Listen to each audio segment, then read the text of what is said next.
Welcome back to Sustainable Land Management. Today we'll look at the transformative impacts of SLM in first humid rural landscapes and then urban environments. The common theme is sustainable practices that make the land greener. In our first class, we explored the pressing issue of land degradation and how sustainable land management emerged as the solution. Now we look at SLM's role in specific situations. Today it's humid zones and urban areas, and then we'll move on to the drier zones in the next class.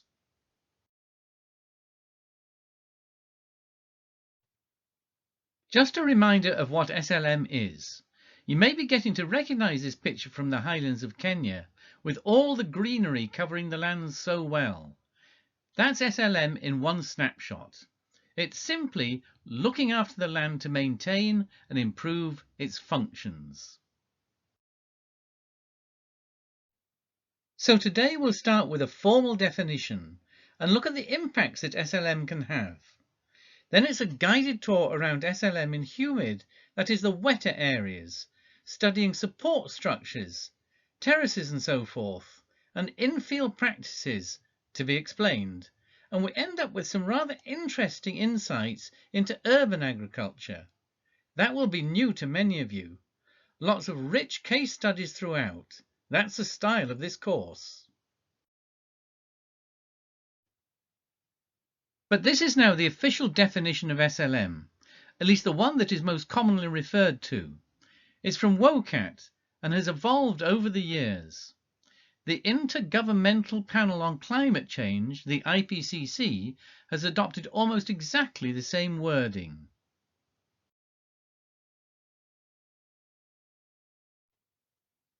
Just so that you are not confused, here are some other terms commonly used. All relate to SLM in one way or another. Each has its own emphasis.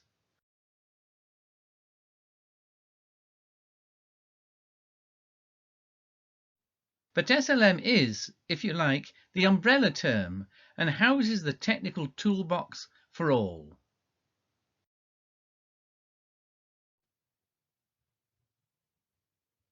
Here's a graphic that I prepared recently with my WOCAT colleagues.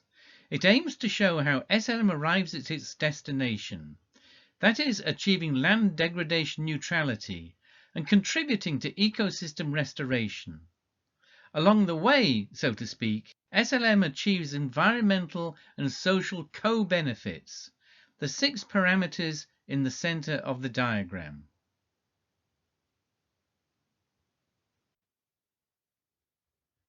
When defining SLM's impacts, it may help to visualize its effectiveness on 7 key aspects of ecosystem services. This is a spider diagram frame. It's empty at the moment, but it's qualitative. That is, when we fill it, there are no hard numbers or exact measurements, but it will help us to conceptualize the impacts and to compare them. This in turn can help us to assess how these ecosystem assets are affected by what we do to the land.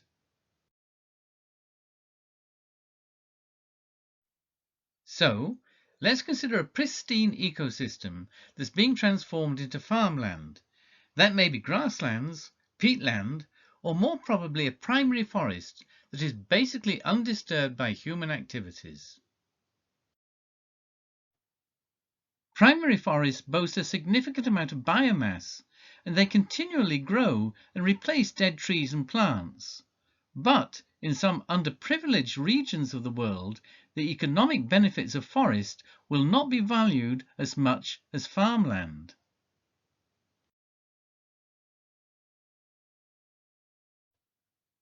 This type of original primary forest plays a vital role in regulating the flow of water and filtering out sediment. It also contributes to soil health and fosters biodiversity.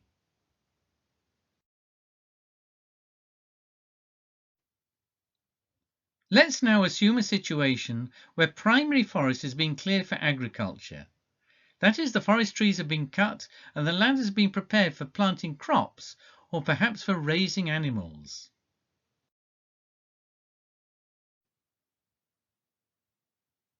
When the original forest is cleared, the values for 6 of the parameters drop dramatically because the land degradation occurs after deforestation. Hydrologists have shown that when trees and vegetation are removed, this leads to more runoff, but flow is not so constant. There are more floods and less reliable base flows. An increase in quantity of water is offset by decreasing quality, as the runoff picks up sediment, which is damaging to the ecosystem. But for some, economic benefits are higher because of agricultural production and sales of wood. SLM is required.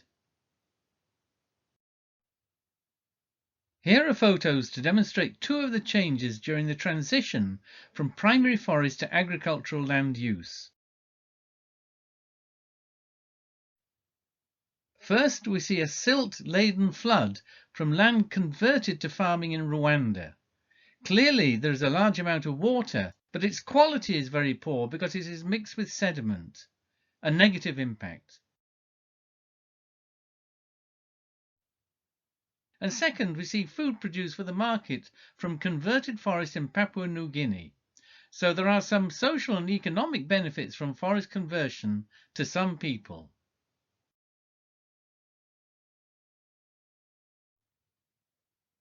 So what happens when sustainable land management has become well established?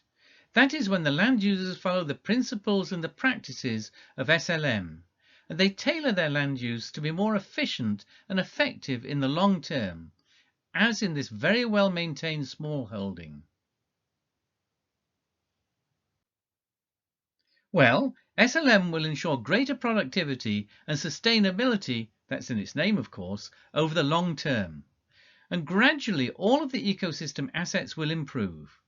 The land becomes healthier, hydrological function is partially restored, and so on. But will the ecosystem assets ever reach the same level as with pristine forest? That's unlikely. But clearly SLM has a vital role to play where land has been disturbed or land use changed.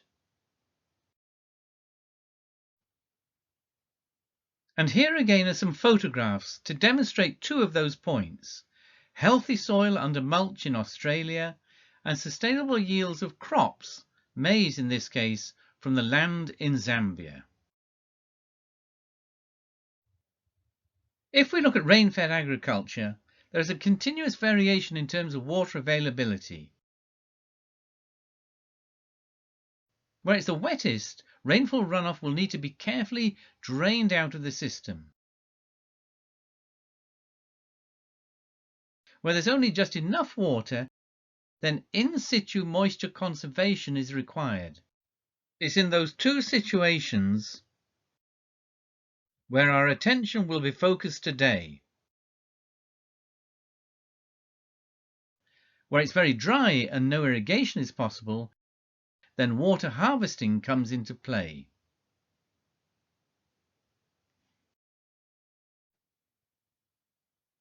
In Java, Indonesia, soil needs to be held by terracing, but rainfall is so high it has to be channeled safely out of terrace systems. Part of my PhD studies focused on just how this was achieved. After working for many years in Kenya, my very first consultancy mission was to Somalia in 1988. During a storm, I captured this image of rainwater being held in basins. It's a traditional technique termed deshek.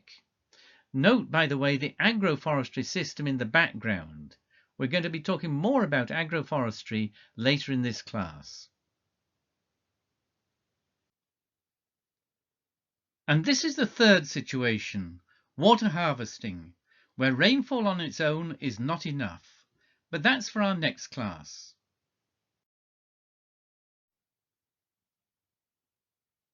I need now to introduce you to the global network for SLM, and that's WOCAT.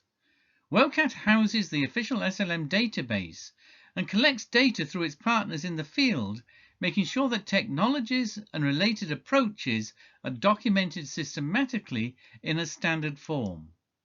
WOCAT also provides tools for decision support and mapping of SLM progress.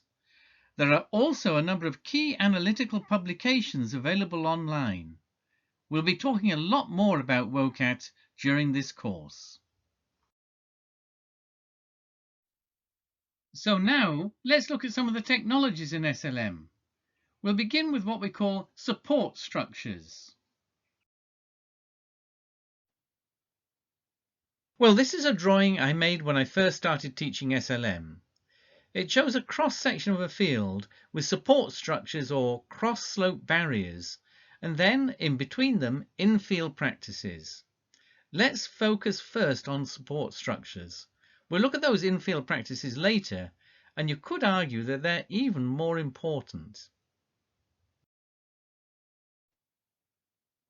And again, an old diagram of mine. It was actually a drawing on a transparent sheet, which I then projected onto the wall. Remember those overhead projectors? Perhaps not. That was before PowerPoint. Anyway, I'm digressing. These are types of structures, terraces. We'll look at real-life examples in the next slide.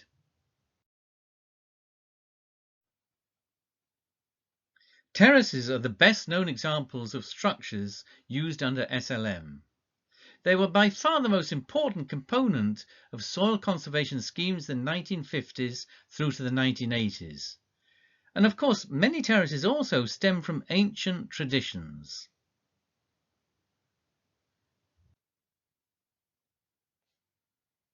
Here are two examples of bench terraces in detail. Top left is an example from Uganda, where there is no stone to support the terrace bank, or riser as it is technically known. But a fodder grass protects the top of the riser, and its roots keep it stable. The cultivated zone, by the way, is termed the terrace bed. Bottom right is a series of terraces in India. In this case, the risers are indeed made of stone. Note also the scattered tree agroforestry throughout the terrace system.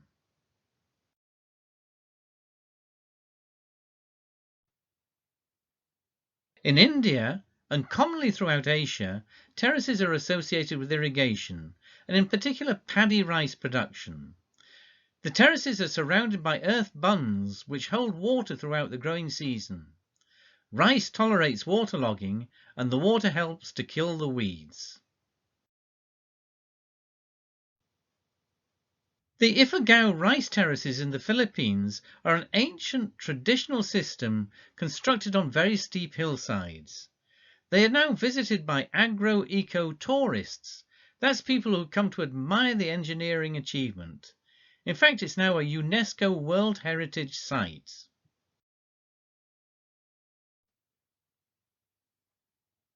In Kenya, the Fanya Juu terrace has taken over as the main conservation measure in the small-scale farming highlands.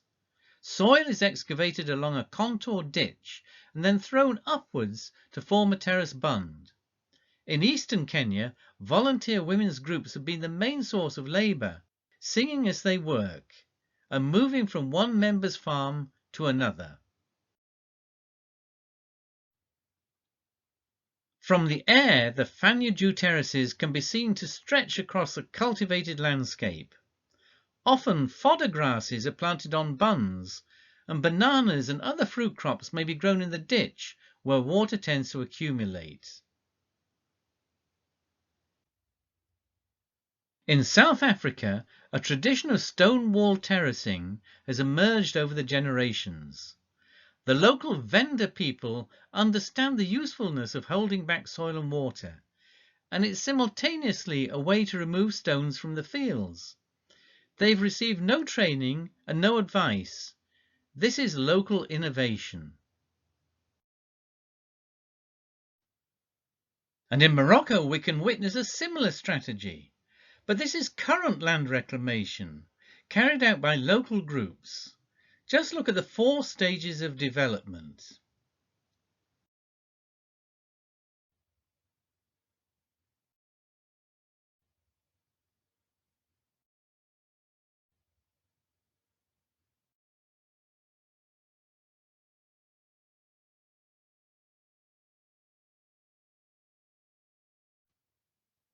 In Turkey and elsewhere, you can find traditional eyebrow terraces. In this case, they are supporting olive seedlings by collecting fine sediment and water that is washed downslope. Both the moisture and the fertility are valuable to the young trees.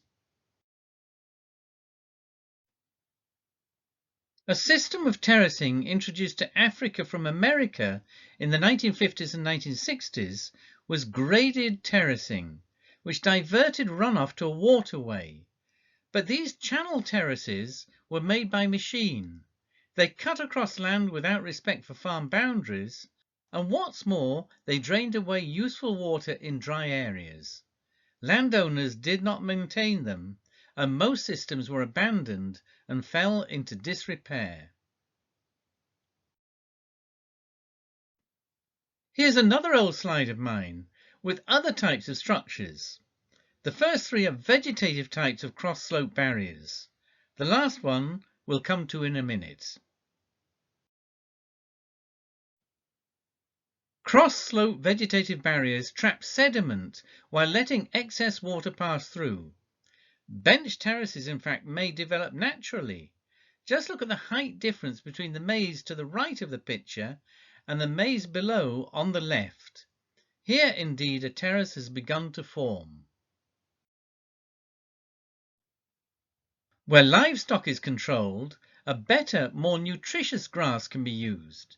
It serves the same purpose of forming a cross-slope barrier, but also provides fodder which can be cut and carried. Two for the price of one: conservation and production. In Java, Indonesia, the principle is similar, though here the terraces are earth structures on very steep land, and it is the terrace riser, that's the terrace wall, that needs protecting by grass. Traditionally, this is then cut to feed sheep and goats, but the roots remain to bind the soil.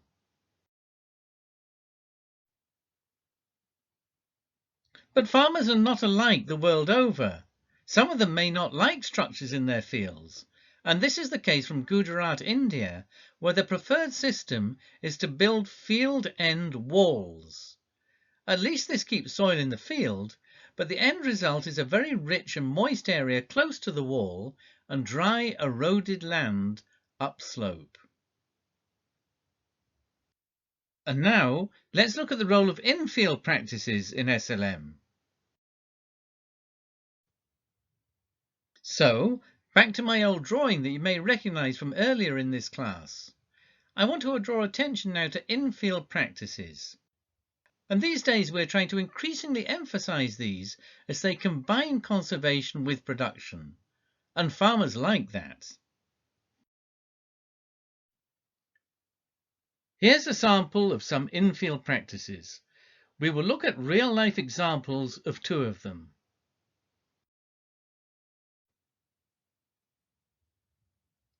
Mixed cropping and intercropping mean the same thing.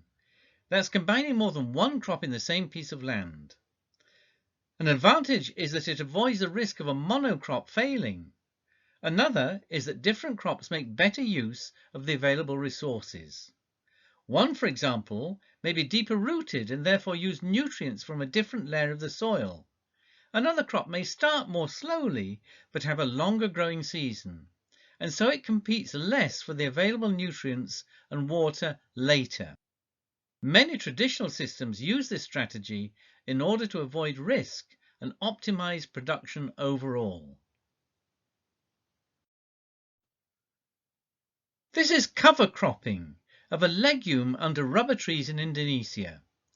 The cover crop protects the ground from surface erosion, and being a legume, it also adds nitrogen to the soil from the atmosphere. Legumes have a special property. Their roots provide a home for helpful bacteria that convert nitrogen in the air into a form that can be digested by plant roots. So legumes help reduce the amount of fertilizer that needs to be added. And here are three examples of legumes. Top left are groundnuts in a maize crop.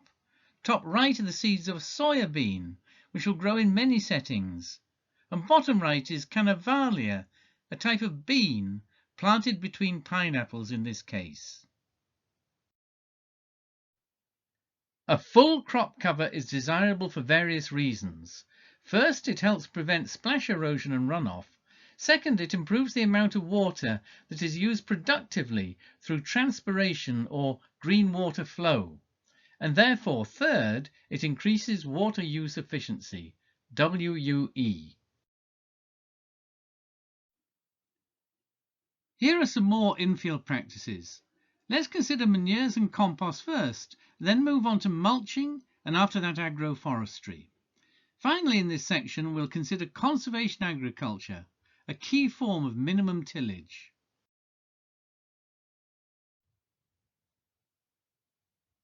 Manure and compost are organic options. They are key to good SLM.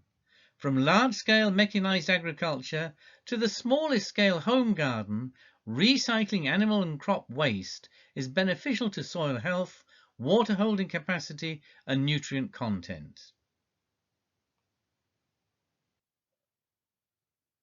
Despite the benefits of manure and compost, because of nutrient mining in many tropical areas, as indeed we saw in Class 1, it follows that there's a clear need for fertilizers and careful placement of these for economy. That is, fertilizers need to be positioned to reach plant roots. Judicious use also reduces greenhouse gas emissions from excess fertilizer, and that's one of the main contributors of agriculture to climate change.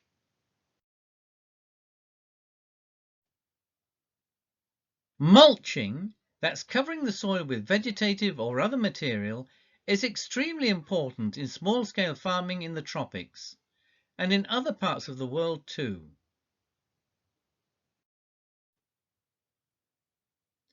Not only does it protect the ground from raindrop splash, but it also buffers temperatures, favors biodiversity in the soil, keeps moisture in the ground, suppresses weeds, builds up organic carbon in the soil, and increases soil fertility levels.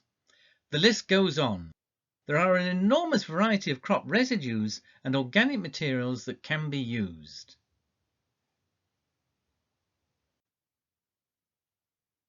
Stoloniferous grasses spread by putting down roots from stolons. Those are creeping horizontal plant stems that spread along the ground, resulting in new plants. They can be a very serious weed of crops. But here's an ingenious local innovation from Uganda. A woman farmer has uprooted such grasses, tied them in a bundle until they dry up, and then is using them as a mulch. That is turning an enemy into a friend.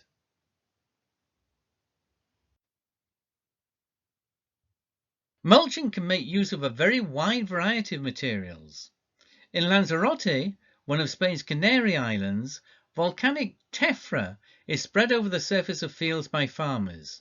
It suppresses weeds, but more importantly, the tephra is hygroscopic, meaning that it captures moisture from the atmosphere. Modern types of mulch used in advanced agricultural systems comprise microfibers forming a thin blanket which warms up the soil in cold areas, as well as suppressing weeds and keeping birds from the crop. Here the blanket mulch is held down by bags of small stones to stop it blowing away. And mulching, of course, is one of the main means to imitate or recreate forest floor conditions. Here in the Solomon Islands, an experienced farmer innovator, Mr. Joyny, explains his own system to visitors from Tonga and Fiji. He calls it his grandmother's method. She inspired him to mulch with byproducts from his farm.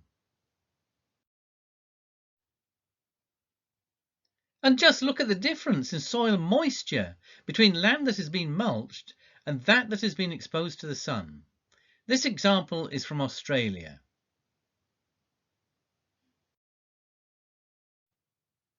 And now to agroforestry, something that I've mentioned a couple of times already. A very important group of infield practices. Agroforestry has been around in a multitude of forms since agriculture began, but it was only accepted as a scientific discipline and given a name in the late 20th century.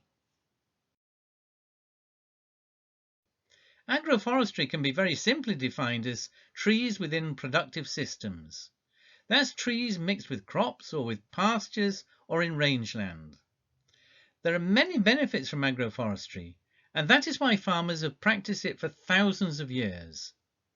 Often the trees add value to the farming systems directly through their own products, but don't forget partial shade, leaf fall, erosion control, and storage of carbon.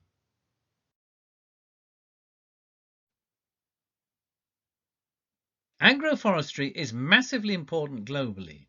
While FAO have recently reported 45 million hectares, this is actually dwarfed by other estimates which suggest a far larger figure, depending of course on definitions.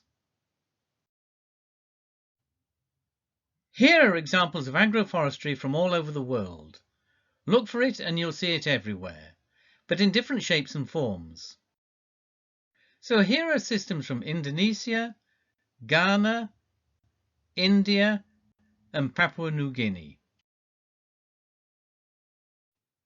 And now other examples of agroforestry, this time from Greece, Ethiopia, Cambodia, and Belize. Whichever country you go to, you're going to see agroforestry. Look out for it.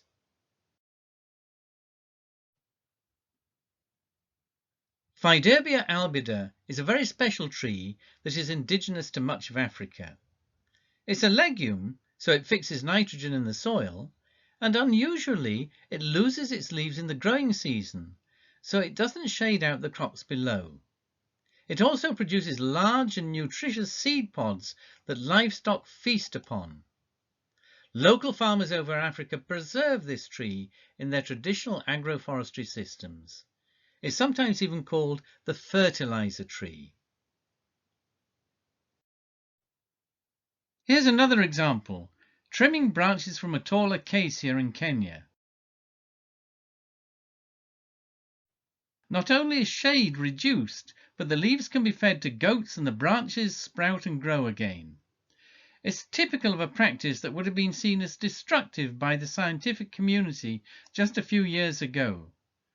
I have to say, though, that this particular example is rather dangerous. Don't try it at home. A quiet agroforestry revolution has taken place in Kenya and neighbouring countries over the last 25 years. This centres around the emergence of a certain kind of tree, Grevillea robusta. It's become so popular that farmers are planting it themselves without any need for advice. Grevillea originally came from Australia as a shade crop for tea and coffee. Now it's been adopted by local farmers. Here, and in many smallholder production systems across the world, more people actually means more trees. But farmers don't just leave trees in their fields or plant seedlings to form an agroforestry system. They also allow wild seedlings to grow and they nurture them. This is what we call farmer-managed natural regeneration, FMNR. On the left we see Mkupe Mkatalo, a Tanzanian farmer pruning a terminalia tree. And on the right is a self-seeded acacia protected by a family in Ethiopia.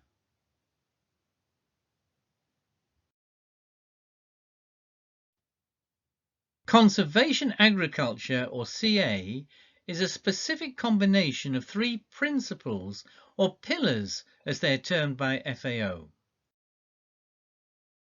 First, minimal soil disturbance. That means doing away with tillage, thereby saving on energy and maintaining better soil structure. Carbon is kept in the soil and it's not exposed, so it's not lost as CO2, carbon dioxide that is.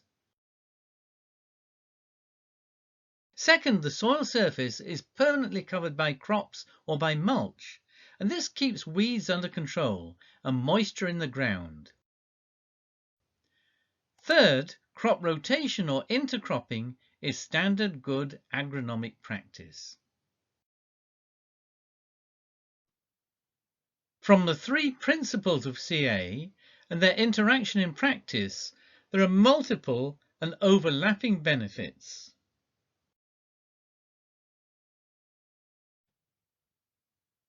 If you need to explain conservation agriculture in two pictures, here's the way to do it. It's clear that direct planting into unploughed land, the example below right is from Brazil by the way, is radically different to traditional deep ploughing. In sub-Saharan Africa, conservation agriculture is still limited as an alternative to hand hoeing or animal ploughing. Zambia is one of the leading countries, and here is the main method used: rip lines in the mulch into which the seeds are planted. Note that a herbicide is sometimes advised to suppress weeds in the early years, but that raises some questions, not least about availability. Of course, infield practices can complement each other. Here is Fiderbia albida. That's the fertilizer tree that we've already met, planted in alleys within a conservation agriculture system. Brazil is one of the pioneering nations in terms of conservation agriculture. FAO's dedicated website gives details of the spread of CA and much more.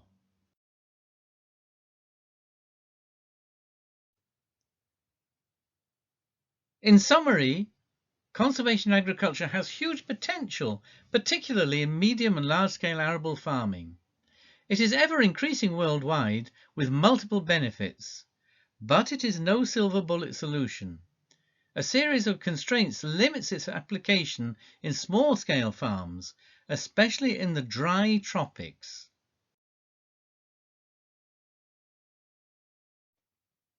Conservation agriculture. Don't forget the three principles. Don't bother the soil surface. Keep it covered. And change crops around. Now back to WOCAT. If you go to the online database and search for specific technologies, this is what you will find.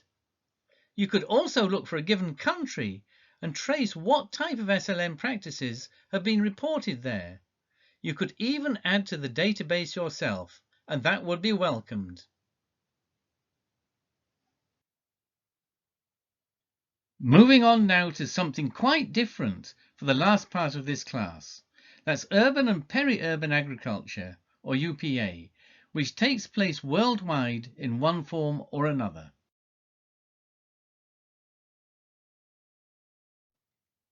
I particularly like this quote. Urban agriculture has been overlooked, underestimated, and underreported. It's absolutely true. It may sound extraordinary, but UPA is immensely important globally. Just look at these facts and figures. Of course, many are just estimates, but the overall picture is clear.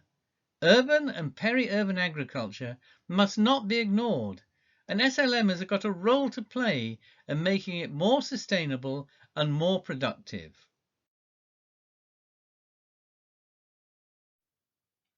It's worth comparing rural with urban agriculture. Here's a chart I put together. Lots of interesting differences. Have a look through them one by one. But let's just consider a few now. Cropping calendar, seasonal in rural areas, year-round in urban. External inputs, high cost in rural farming, and they may be scarce and difficult to get. Abundant recyclable waste in urban agriculture. Soil, fertility problems in rural areas, but lots of fertility in the urban situation, and soils can even be created. If we go down to marketing, costly large distances in rural agriculture, high local demand and doorstep marketing in urban farming. And let's now scroll right down to the bottom, advice and research. There's usually formalized advice available for rural farmers, whereas in urban agriculture, advice is usually missing, and research is very often absent altogether.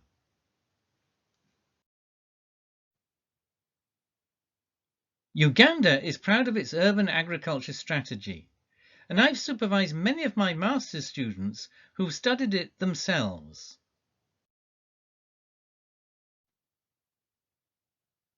One of the most impressive forms of UPA in Kampala, that's Uganda's capital, is zero grazing of dairy cows. Within tiny plots on the fringes of the city, Napier grass is grown, harvested, brought to cattle in stalls, and then the cows are milked. Marketing is simple. Customers just come to the door.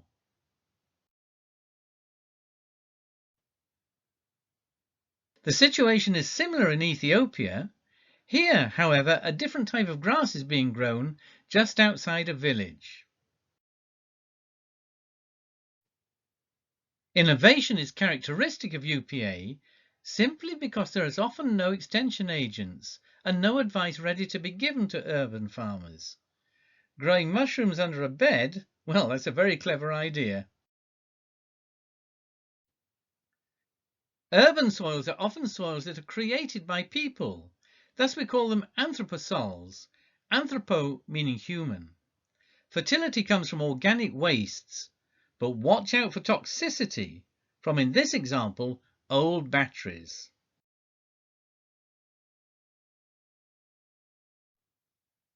Finally, a summary of take-home messages. Probably you've noted these and others yourselves. Please do remember to follow up the references and to consult the glossary for new terms.